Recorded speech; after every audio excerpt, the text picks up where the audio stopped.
Je vous présente ici donc une nouvelle vidéo qui va concerner toujours les quadriques. Alors je vous rappelle que les quadriques, j'ai vu auparavant donc l'ellipsoïde,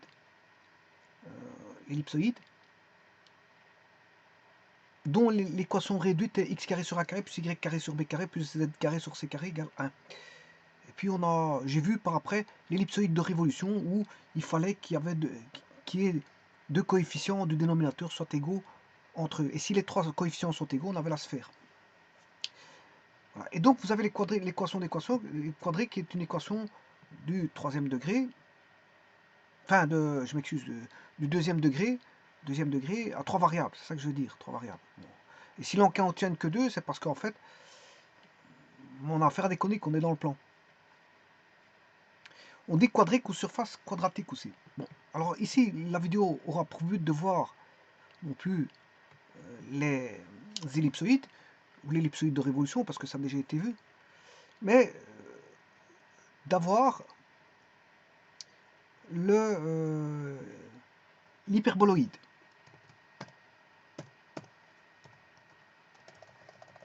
Alors, sachez qu'il existe deux types d'hyperboloïdes, à une nappe et deux nappes.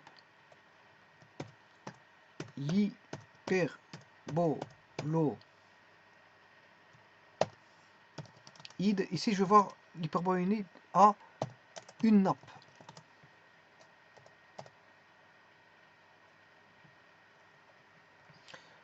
Alors, avant de voir l'hyperboloïde à une nappe, donc il y aura l'hyperboloïde qui est une figure dans l'espace. L'hyperboloïde,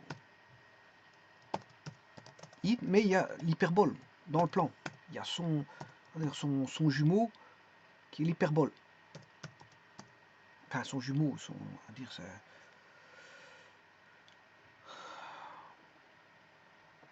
sa figure représentative dans le plan qui lui est similaire dans le plan.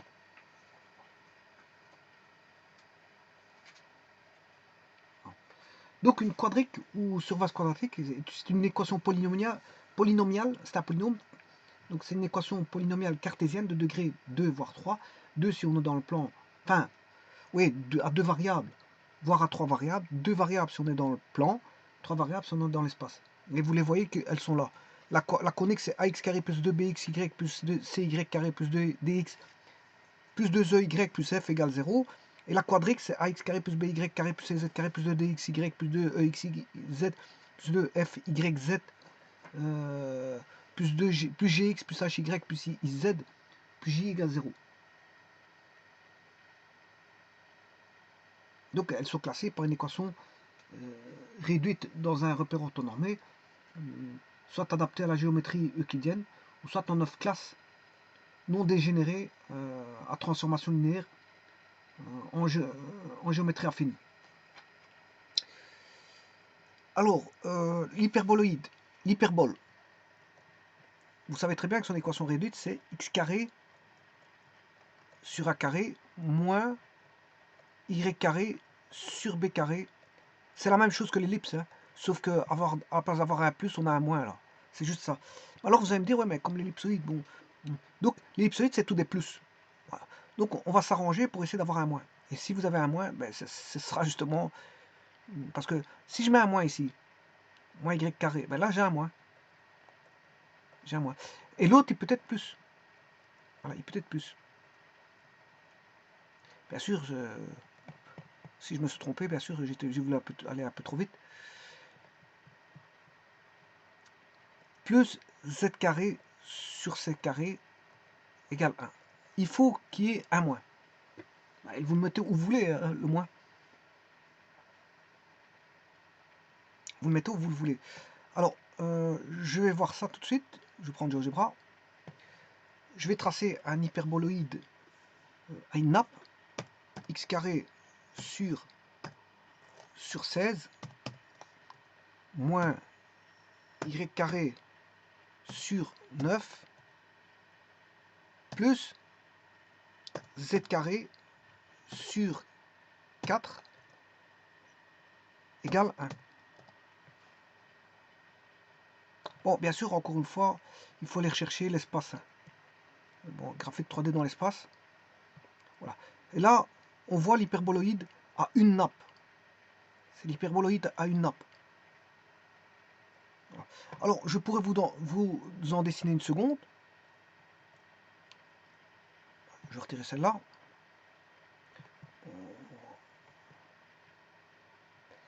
Bon, c'est de mettre x carré sur 16 plus y carré sur 16 plus y carré sur 9. Et cette fois-ci, je mets un moins z carré sur 4. Bien sûr, égale 1. Alors, qu'est-ce qu'on a? Bien, on a notre hyperboloïde à une nappe. Voilà. On a une hyperboloïde à une nappe.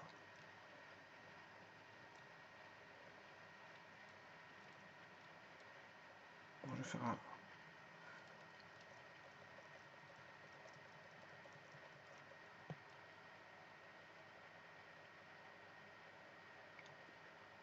Bon, c'est une figure infinie, hein, tout de suite. Hein.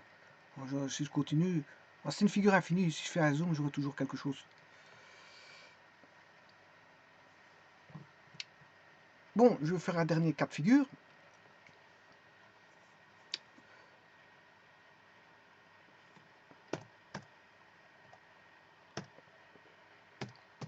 Y carré sur 16 plus z carré sur 4.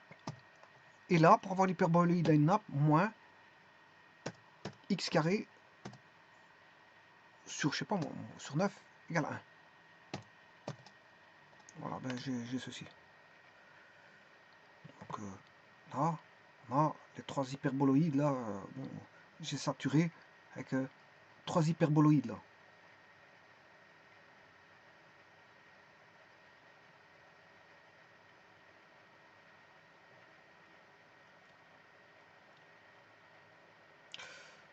Voilà. Alors maintenant, on va faire une surface de révolution, un hyperboloïde de révolution. Alors, je vais reprendre le premier, je vais faire une copie du premier. Dupliquer, pour autant qu'il me... Ouais, je prends. J'essaie de copier le premier parce que j'ai quelque chose qui me gêne là. Il ne veut pas que je prenne la duplication de celui-là. Il devrait se retirer. Ouais, c'est peut-être parce que je retirais ça, voilà. C'est pour ça que... Malgré tout... Ah, cette fois-ci je l'ai. Bon, je vais dupliquer celui-là. Et cette fois-ci je vais mettre 16 et 16. Voyons voir.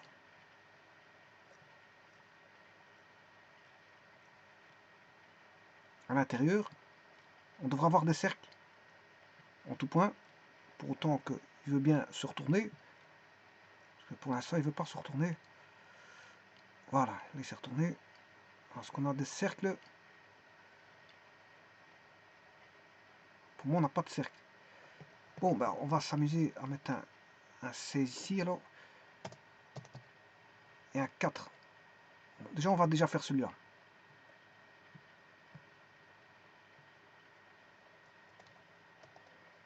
Voilà, là, on a ceci. Là, on a des cercles, hein, les deux révolutions. Les deux révolutions.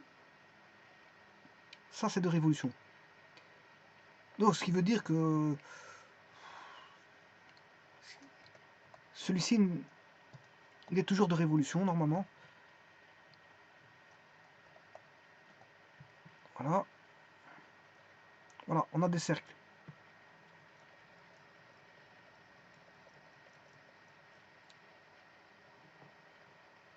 Voilà. Alors, je vais couper par un plan.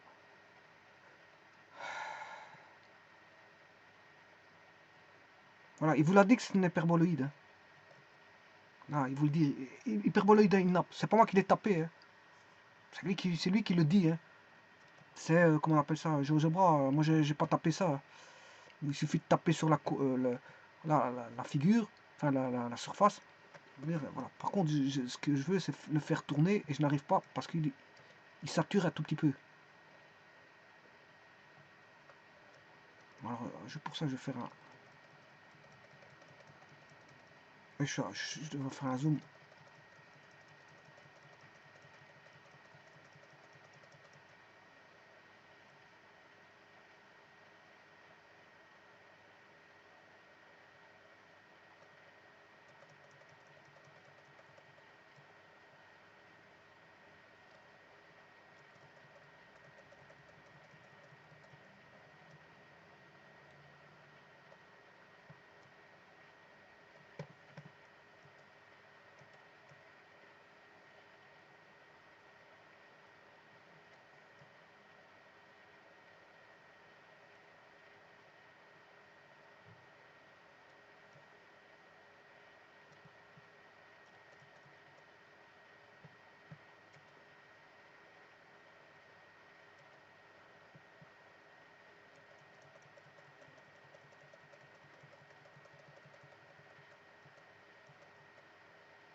Bon, je vais couper par un plan. Alors, je vais prendre ce plan y égale constante. Donc, y égale 4.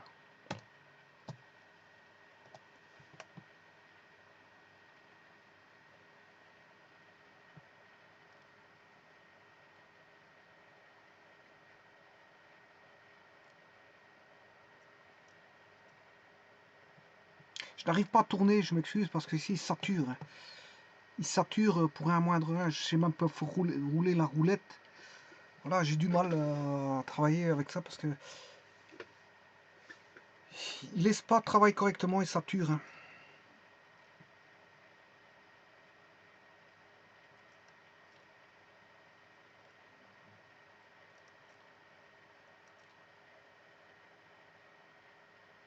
Et ici, c'est parce qu'on voit pas fort, parce que le plan, je l'ai remonté d'un cran. Ouais, parce que je suis à 4. Si je suis à 4, je suis sur la, voilà, au niveau où ça, où il y a le fameux nœud. C'est normal, j'ai mis Y carré sur 4. Donc pour ça, je vais remonter en 5. Ou en 6, si vous voulez.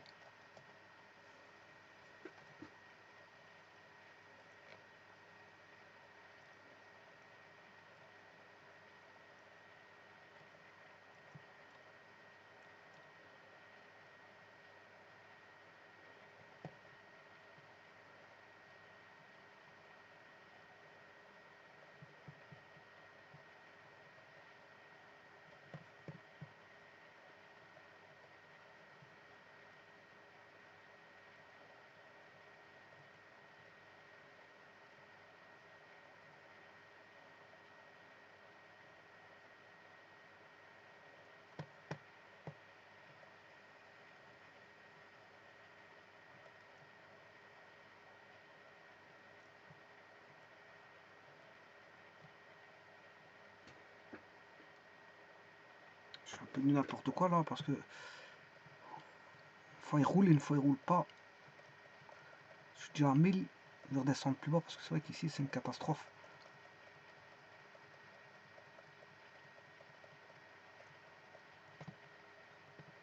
Je suis un petit peu perdu vis-à-vis de tout ça. Bon, pour ça,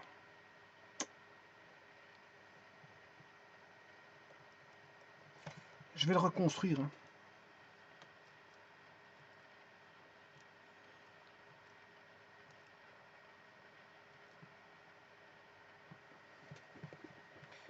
Il m'a perdu les axes. Je ne sais pas ce qu'ils sont.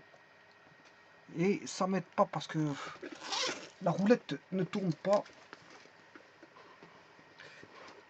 comme je le veux. Je dois tout rouler 10 fois pour que ça... Bon, je vais mettre une souris.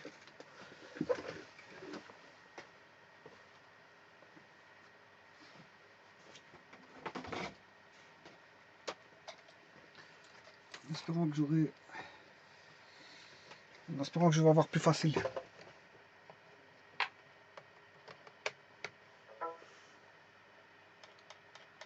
Ah, ça va déjà un peu mieux. Voilà, ça va déjà un peu mieux avec la souris.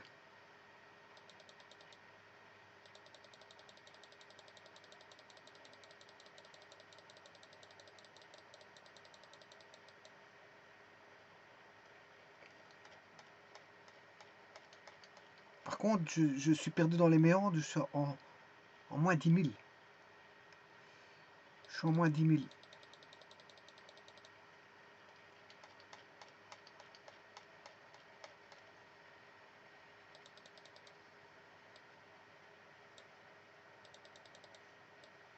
Le problème, il est là, c'est que je me suis perdu dans les méandres de... Voilà, de...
Oui, on a un cercle, hein, le cercle est là. J'ai réussi à l'avoir, mais je m'excuse, j'ai pris du temps, parce que bon, voilà, j'avais des difficultés, et voilà. Maintenant, je vais faire avec Y égale 8.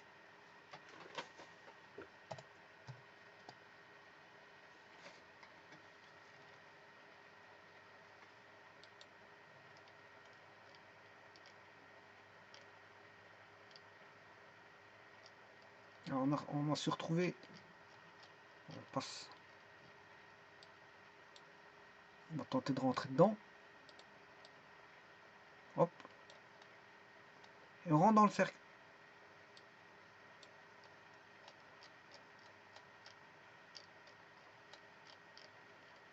Par contre, ici, je sais pas ce qu'il est.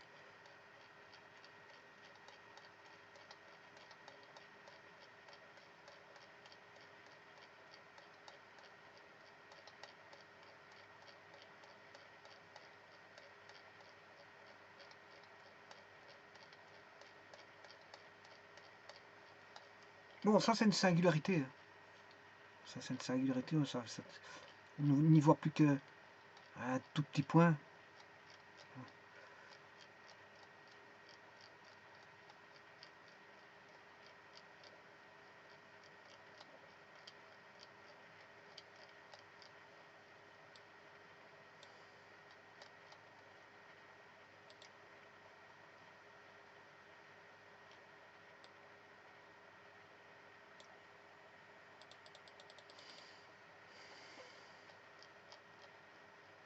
Le tout, c'est faut savoir ce qu'on est dans l'espace, parce que c'est vrai, le problème, il est là. Faut pas s'y perdre aussi avec tout ça.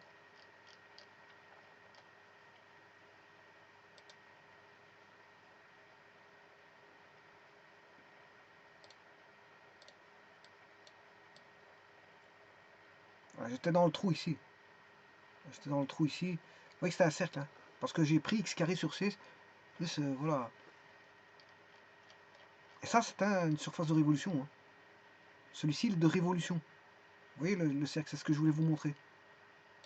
Il est de révolution. Voilà.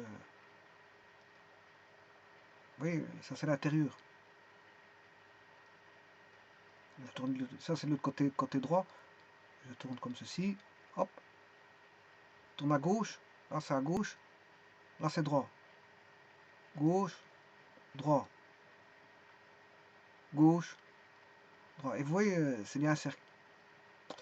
Je l'ai coupé par y égale 8. Bon, je peux couper par y égale 10, voire un plus gros cercle. Voilà. Alors,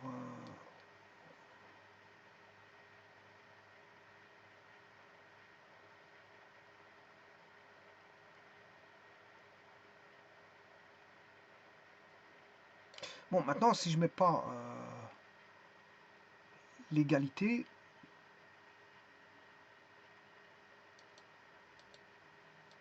ici, on avait deux. Je vais aller chercher l'intersection. On la verra mieux. Intersection. Plan quadrique. Plan, je prends y égale 10. Et F.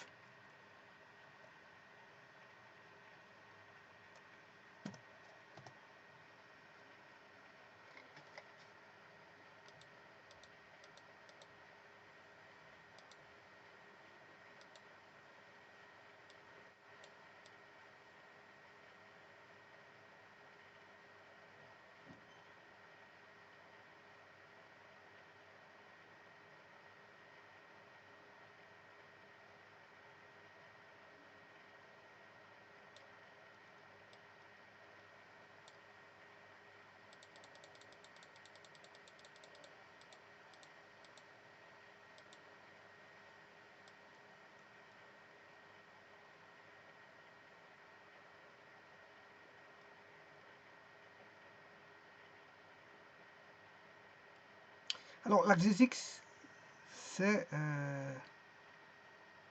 l'axe rouge. L'axe Y, c'est l'axe vert. L'axe des Z, c'est l'axe bleu.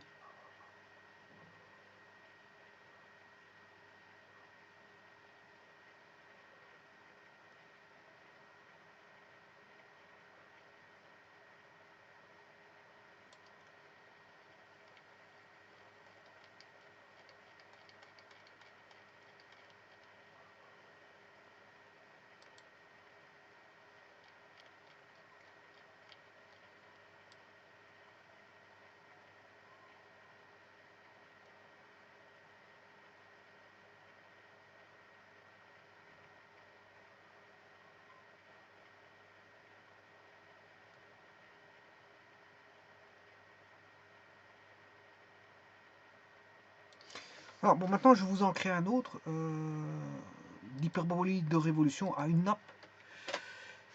Alors, pour l'avoir de révolution, comme je vous ai dit, il faut, bien sûr, deux valeurs identiques au dénominateur. J'ai fait, là, j'ai fait le x et le z, ils étaient identiques au dénominateur. Ici, je vais en faire deux en même temps. X carré sur 16 plus, je ne sais pas si j'ai fait déjà celui-ci, y carré sur 16 moins z carré sur 9 égale 1. Voilà, et je vais faire le second que je n'ai pas encore fait. X carré, z carré était la même valeur, xz même valeur, x, y même valeur, ben, il reste plus qu'yz. X carré sur 9 plus moins x carré sur, il faut un moins, pour avoir à une nappe il me faut un moins, plus y carré sur 16 plus z carré sur 16 égale 1. Voilà, là il y en a deux. C'est deux de révolution. Tous les deux sont des hyperboloïdes à une nappe de révolution. Enfin, c'est des hyperboloïdes de révolution et tous les deux sont à une nappe.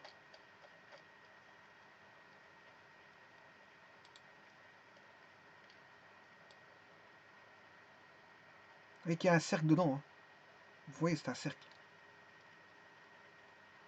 Et en tout point, ce sera un cercle.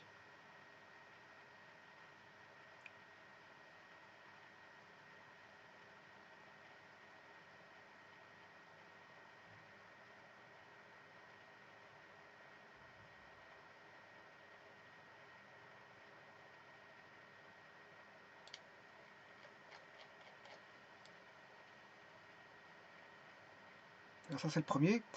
Je vais mettre le second. Voilà, ça c'est le second. Et là.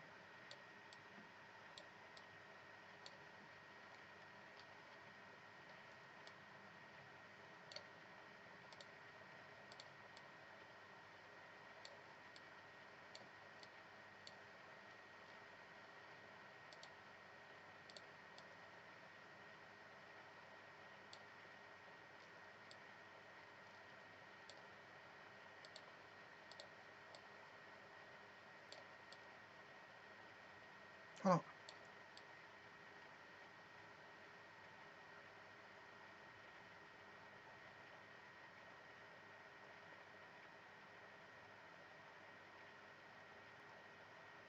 C'est en bas, c'est au-dessus. En bas, au-dessus. Bon, je vais mettre les deux maintenant. Ah.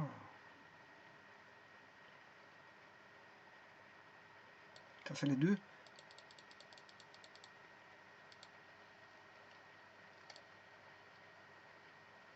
Maintenant, si vous voulez les trois, on voit presque plus rien.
Voilà.